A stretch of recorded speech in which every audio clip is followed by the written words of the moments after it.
કે ગુજરાતમાં પીજીવીસીએલ દ્વારા સ્માર્ટ મીટરનું લોન્ચિંગ થઈ ગયું છે।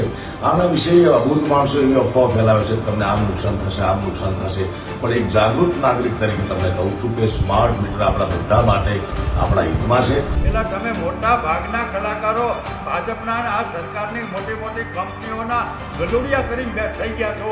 હવે તમે હટ કરી નાખી, હવે તમે અમારી ભાષા કરો। કીર્તિદાનભાઈ, તમે આવું ન કરો। તમે આ શું બોલો છો? ધ્યાન રાખજો, તમે ઝપટે ન ચડી જાઓ। આ શબ્દો છે એક ખેડૂત પુત્રના।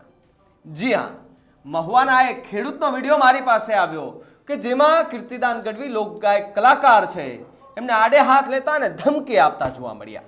નમસ્કાર, આપ જોઈ રહ્યા છો ન્યૂઝ રૂમ અને આપની સાથે હું છું બાવી। 2 દિવસ પહેલા કીર્તિદાન ગઢવીનો એક વિડીયો આવ્યો જે પીજીવીસીએલની અંદર બેઠા હતા, ઓફિસની અંદર, અને ત્યાંથી સ્માર્ટ મીટરને લઈને એક આહ્વાન કર્યું કે ભાઈ એવી કોઈ ગફલતમાં ન રહેતા। પીજીવીસીએલ દ્વારા અને જે વીજ કંપની છે તેના દ્વારા જે સ્માર્ટ મીટરો છે તે લગાવવામાં આવી રહ્યા છે, તેની કોઈ ગફલતમાં ન રહેતા। એ સારી વાત છે કે તમારા મોબાઈલની અંદર કનેક્ટ થઈ જાય, તમને બધું પડે પડના એ અપડેટ તમને તમારા મોબાઈલ પર રહે। આજનો યુગ એ ટેકનોલોજીનો યુગ છે, તો ટેકનોલોજી પ્રમાણે બધું થવું જોઈએ। આવું એક નિવેદન કીર્તિદાન ગઢવીએ આપ્યું હતું। કીર્તિદાન ગઢવીના નિવેદન પછી અનેકો એવા નિવેદન સામે આવ્યા કે જેમાં હવે કીર્તિદાનભાઈ ગઢવીને જવાબ દેવા કદાચ અઘરા પડી શકે છે। એ કદાચ મોટા ઉદ્યોગપતિ હોય કે નાના ગ્રામ્ય વિસ્તારનો એક નાનો માણસ હોય, આ બધા જ અત્યારે કીર્તિદાન ગઢવી પર સવાલો કરી રહ્યા છે કે કીર્તિદાનભાઈ, તમે ભાજપના ખોળે બેસી ગયા અથવા તો બેસી જાઓ। આવા આરોપો લાગી રહ્યા છે કીર્તિદાન ગઢવીને ઉપર। જ્યારે એક ખેડૂતનો વિડીયો મારી પાસે આવ્યો, મહુવાના ખેડૂત છે, ભરતસિંહ એમનું નામ છે, એમણે એક ચીપ સાથે વિડીયો બનાવ્યો અને કીર્તિદાન ગઢવીને આડે હાથ લેતા જોવા મળ્યા અને ચીપ બતાવતા કહ્યું કે આ એ જ ચાઇનાની ચીપ છે કે જે સ્માર્ટ મીટરોમાં લગાવી અને લૂંટવાના ધંધા કરશે।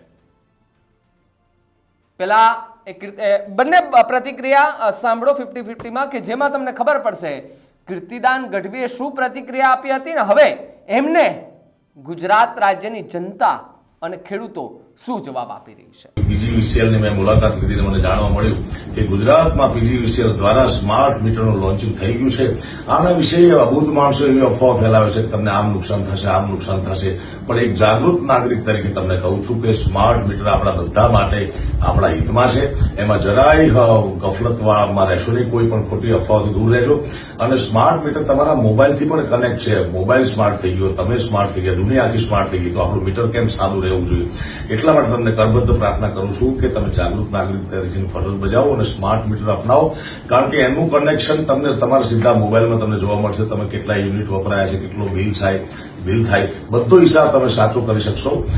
માટે તમને કરબદ્ધ પ્રાર્થના છે કે ખોટી અફવાઓથી દૂર રહીએ અને સ્માર્ટ મીટર અપનાવીએ। ધન્યવાદ। આપણા લોકગાયક કીર્તિદાન ગઢવીએ જે સ્માર્ટ મીટરની તરફેણ કરી અને વીજ કંપનીના સ્માર્ટ મીટર છે એ ખૂબ સારા છે, એવા જો કીર્તિદાન ગઢવી જેવા માણસો જો આવું જાણ્યા જોયા વગરનું પોતાના નિવેદન આપતા હોય અથવા તો પ્રજાને ગુમરાહ લોકોને કરતા હોય, તો તમે લોક કલાકાર છો કે લોકોના દુશ્મન છો?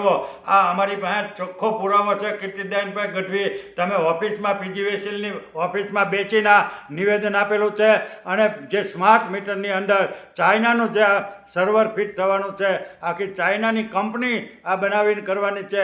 સ્માર્ટ મીટરના તમામ ડેટા ભારતના લોકોના સ્માર્ટ ચીનની અંદર જવાના છે। તો કીર્તિભાઈ ગઢવી, તમે આવા નિવેદનો શા માટે? તમે કલાકારો, એટલે તમે મોટા ભાગના કલાકારો ભાજપના આ સરકારની મોટી મોટી કંપનીઓના ગલુડિયા કરીને થઈ ગયા છો। હવે તમે હટ કરી નાખી, હવે તમે અમારી પાછા ફરો, અમારી તમને વિનંતી છે। નહીંતર આડી ફાટકે લેવા દેવા વગરના તમે ક્યાંક આડીએ ચડી જાઓ। એટલે તમે 10 વાગ્યા પછી સુપ્રીમ કોર્ટનો હુકમ છે છતાં 2-3 વાગ્યા સુધી તાગડથી ઢાક ઢીગા નાટ નટીઓની જેમ કરો છો, એ હવે પછી બંધ કરી દેજો। તમે આવા નિવેદનો આપી અને લોકોને ગુમરાહ કરો છો। કીર્તિભાઈ દાન ગઢવીની તમામ વાત જેમ સ્માર્ટ મીટરની છે એને અમે સખત શબ્દોમાં વખોડી કાઢીએ છીએ અને આવનારા દિવસોમાં આ કલાકારોની સામે પણ અમે, તમે મોટા ભાગના કલાકારો 2 પેક નાખીને સ્ટેજ ઉપર બેહો છો, એટલે તમે આ બધું બંધ કરો. તમારી માયા તમે હંકેલી લ્યો. તમને કુદરતે મા ભગવતીએ કંઠ આપેલો છે.